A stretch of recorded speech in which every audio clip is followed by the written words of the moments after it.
You know, coming out of the pandemic, it's been a rush to get back to normal, which has been interesting to see how things have developed. Customers are getting back to their driving habits, getting back to some normalcy in their jobs. But the trend that really came out of the pandemic was people got spoiled at home and expected convenience and having it their way.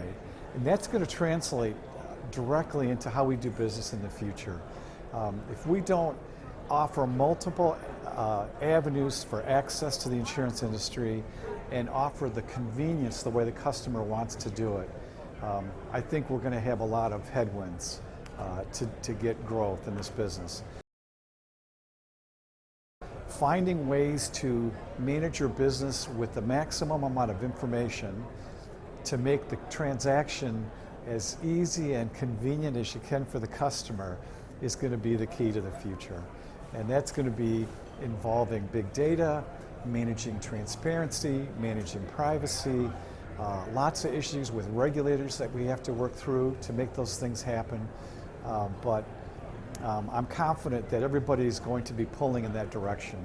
Regulators are already beginning to deal with how to manage models, how to manage transparency into those, and still allow for the accuracy, but allow for the use of big data. So they're working on their end. Many companies have tackled the automation issues and are trying to get that behind them so that their infrastructure isn't the obstacle to opening up this access to customers. And so that's critical, is to get those infrastructure issues dealt with.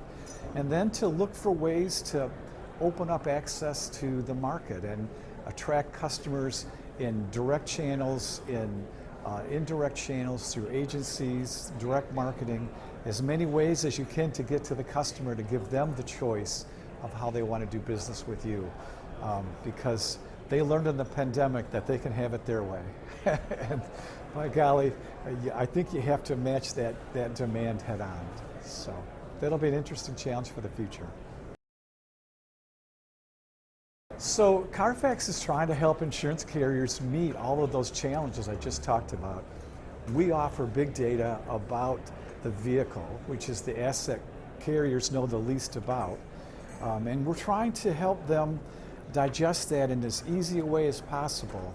We have probably the biggest database of information about the car. So we have build data, for example, that can give you every aspect of what's on that vehicle.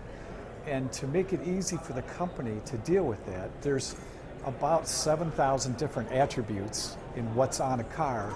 We try to digest that into a single score. So we offer a score for ADAS equipment, for safety equipment on the vehicle, and we offer a score for the total build of what's on that vehicle.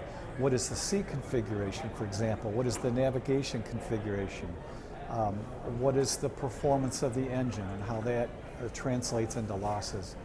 So we'll roll all that data into scores for the carrier that they can digest quickly and easily.